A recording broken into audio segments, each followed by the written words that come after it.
Alright, greetings fellow Earthlings. This is Dave Smith with another episode of And Another Thing with Dave. In this episode, we are going to be playing clips from Democracy Now!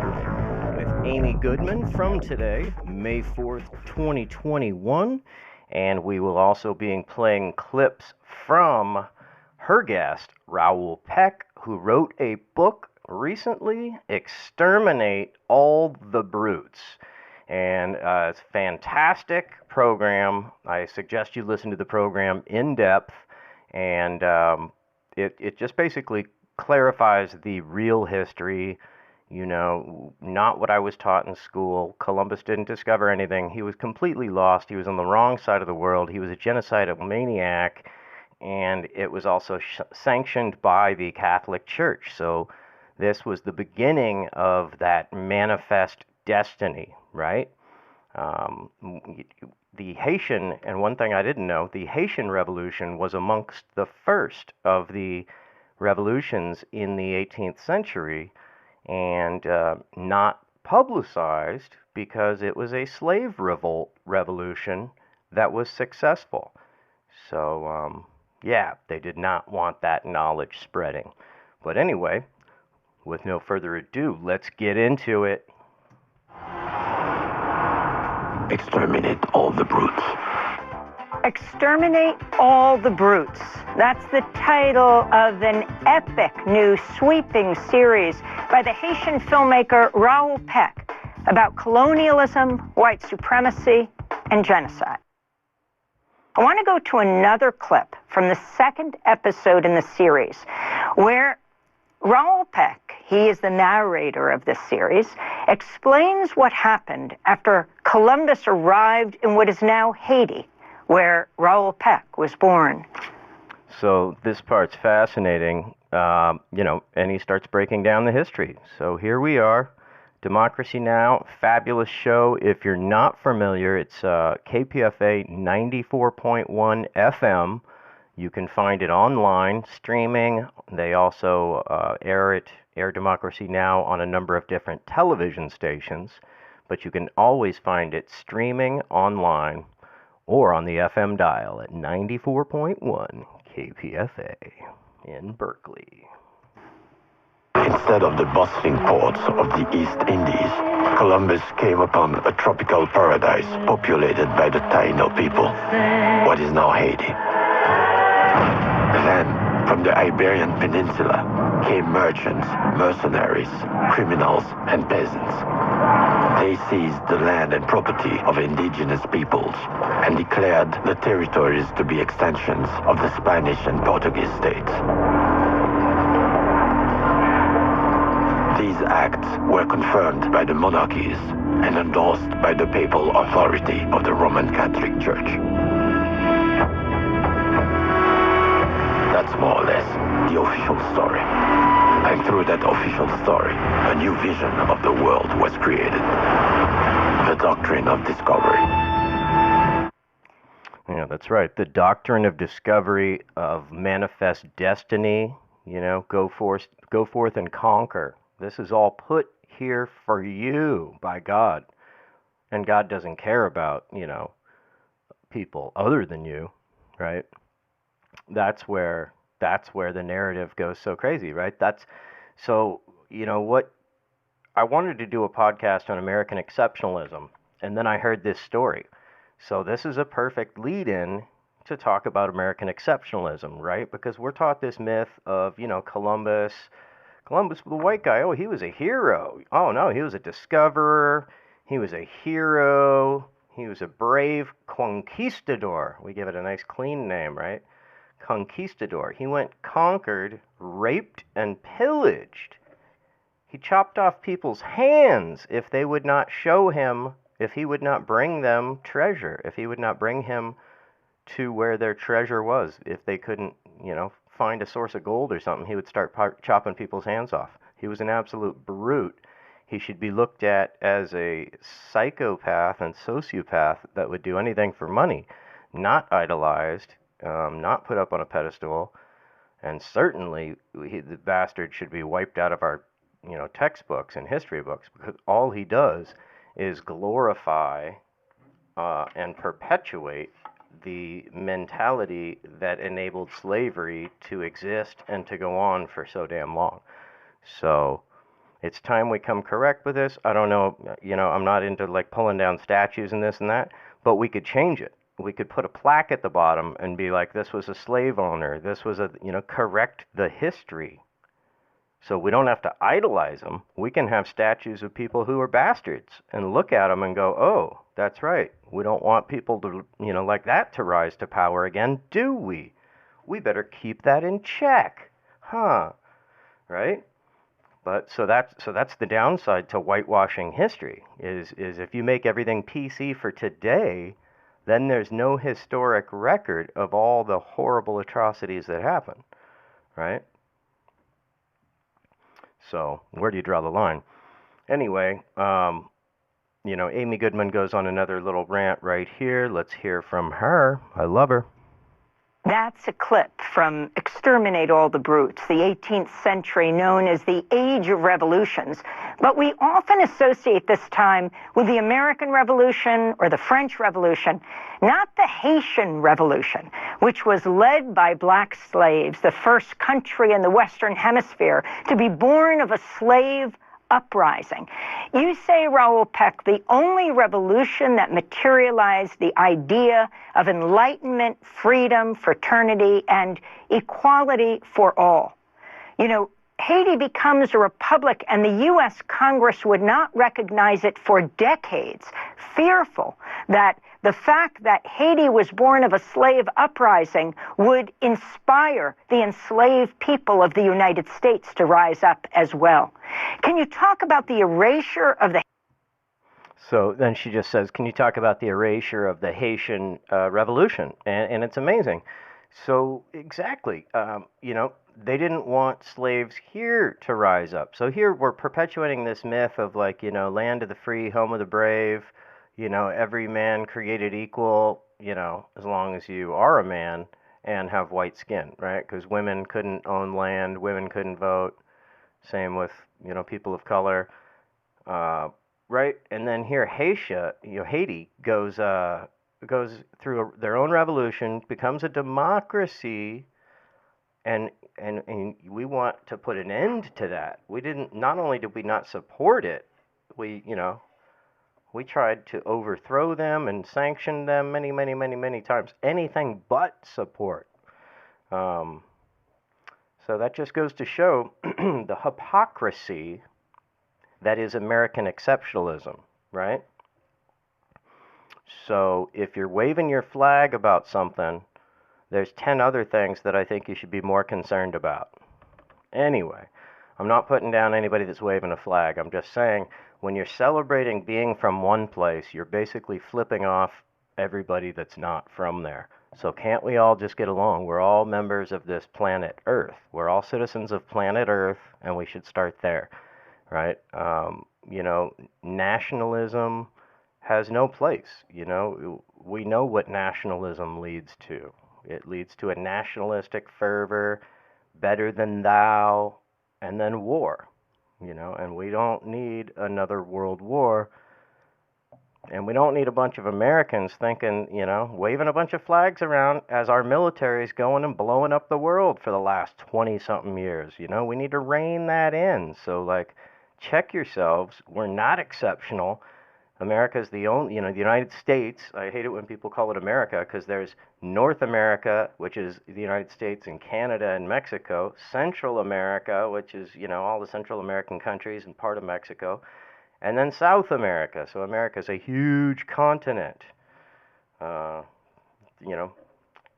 Two continents and a land bridge, actually. So the United States is not exceptional. It's very hypocritical.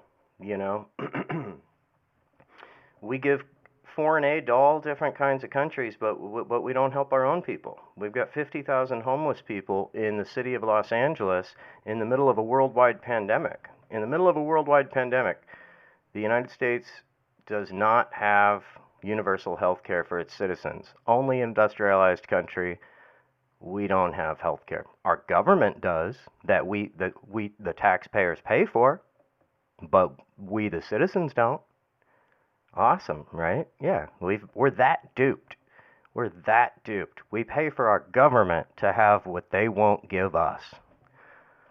Not only that, they get it for life. Their whole family gets free health care and for life, even if they only serve 4 years. Awesome, right? So that's got to end. Um, yeah, I could go on, but I should probably wrap it up because, I basically wanted to talk about the hypocrisy of the Haitian Revolution, and I might go on to a part B here. I'm going to hit pause for a second, take a drink of water, and I might go on to a part B about American hypocrisy. Okay, part B of American hypocrisy. Here we go. Okay, so American hypocrisy, part 2, the beloved scholar Noam Chomsky. No, I don't want to subscribe, thank you. The beloved scholar Noam Chomsky wrote Monday, the 30th of July, 2018, excuse me, Israeli intervention in U.S. elections vastly overwhelms anything Russia has done, claims Noam Chomsky. The 89-year-old said the media has largely ignored the vital issues, such as climate change, was the subtopic. So, so there's one title, one headline, Noam Chomsky calling out, Israel's a huge threat with AIPAC, and just look up AIPAC and see the pressure that the Israeli government puts on our Congress here. It's amazing. And then here we have another article, an interview on Truth Out. They're interviewing Noam Chomsky on the long history of U.S. meddling in foreign elections. And this is by C.J. Policronio. Truth Out, published January 19th, 2017. So if you want to read the full article, please feel free. But Noam, he brings the facts. He's one of our most beloved and highly esteemed intellectuals in the United States here. So let me see if I can just grab a clip here. Yes, there is evidence of CIA involvement in a virtual coup that overthrew the Whitlam labor movement in Australia in 1975, when it was feared that Whitlam might interfere with Washington's military and intelligence base in Australia. Large-scale CIA interference in Italian politics has been public knowledge since the Congressional Pike Report was leaked in 1976, citing a figure of over $65 million to approved political parties and affiliates from 1948 through the 1970s. In 1976, the Aldo Moro government fell in Italy after revelations that the CIA had spent $6 million to support an anti-communist candidate. At the time, the European communist parties were moving towards independence of action with pluralistic and democratic tendencies. Eurocommunism in parentheses. A development that in fact pleased neither Washington nor Moscow. For such reasons, both superpowers opposed the legalization of the Communist Party of Spain and the rising influence of the Communist Party in Italy, and both preferred center-right governments in France. Pretty interesting, right? Pretty damn interesting. Long dark history. Long dark history. Following the Second World War, the United States was committed to restoring the traditional conservative order. To achieve this aim, it was necessary to destroy the anti-fascist resistance, often in favor of Nazi and fascist collaborators, to weaken unions and other popular organizations, and to block the threat of radical democracy and social reform, where live options under the conditions of the time. What? Which were live options under the condition of the time. Okay. These policies were pursued worldwide in Asia, including South Korea, the Philippines, Thailand, Indochina, and crucially, Japan, in Europe, including Greece, Italy, France, and crucially, Germany, in Latin America, including what the CIA took to be the most severe threats at the time, radical nationalism, in Guatemala and Bolivia. Sometimes the task required considerable brutality. In South Korea, about 100,000 people were killed in the late 1940s by security forces installed and directed by the United States. This was before the Korean War, which John Halliday and Bruce Cummings describe as, in essence, a phase marked by massive outside intervention. In a civil war fought between two domestic forces, a revolutionary nationalistic movement, which had its roots in tough anti-colonial struggle, and a conservative movement tied to the status quo, especially for an unequal land system. There you go. Land grabs, corporate land grabs. Restored to power under the U.S. occupation. Boom.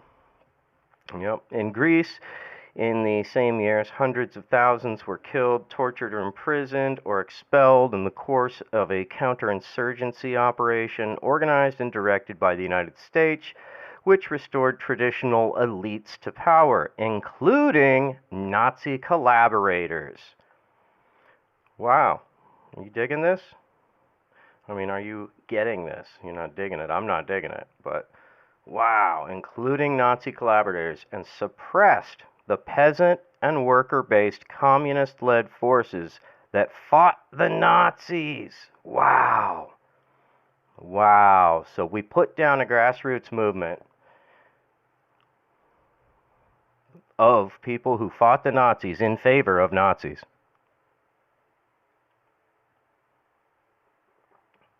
America, that's what I'm saying right there. You can't get, that's the whole hypocrisy in a nutshell right there, right there. Unbelievable. In Greece in the same years, hundreds of thousands were killed, tortured, or imprisoned, or expelled in the course of a counterinsurgency operation organized and directed by the United States, which restored traditional elites to power, including Nazi collaborators. Damn. Yet it is true that there have been cases where the U.S. was directly involved in organizing coups, even in advanced industrialized democracies, such as Australia and Italy in the mid-1970s. I guess that was a question that the interviewer was asking him. And Noam's response is, yes, there's evidence of CIA involvement in a virtual coup that overthrew the Whitlam Labour government in Australia in 1975. Okay, let's go further down the article, because I know there's going to be some more jams. Here we go. No belief concerning U.S. foreign policy is more deeply entrenched than the one regarding the spread of American-style democracy. We got to spread democracy, right? We got to bring them democracy. They've got a tyrant in charge. We got to bring them democracy. Let me guess, they have oil? You know, if they have broccoli, we don't seem to want to bring them democracy. But if they have oil, oh, we want to bring them democracy. And what we mean by democracy is our U.S. military. We're going to bring you the U.S. military, and you're going to be on the receiving end of it till we get your oil. So, yeah, the thesis is commonly not even expressed, merely presupposed as the basis for reasonable discourse on the U.S. role in the world. Right? It's unbelievable. The faith in this doctrine may seem surprising. Nevertheless, there's a sense in which conventional doctrine is tenable. If by American-style democracy we mean a political system with regular elections but no serious challenge to business rule, then U.S. policymakers doubtless yearn to see it is established throughout the world. The doctrine is therefore not undermined by the fact that it is constantly violated under a different interpretation of the concept of democracy as a system in which citizens may play some meaningful part in the management of public affairs. Yeah, Noam rambles a little bit, so it's an interview, and Noam's a rambler, but you get the gist of it. You know, I've heard that there's some 80 countries that the U.S. has meddled in 80 sovereign democratic elections that the U.S. has meddled in. So, we need to shut up when it comes to Russia meddling in our elections. That's not the biggest fear. The biggest fear is that the election machines that we use are easy to tamper with, and it's been proven that our own people have thrown in elections. Like, hello, Bush stole the election. Voter suppression is a huge problem, right? The Republicans removed almost 1 million people illegally from the voter rolls last year. And now people are like Georgia, states like Georgia are passing ridiculous laws like, a law that you can't give somebody food or water if they're waiting in line to vote. Like, what the hell is that? Are you kidding me?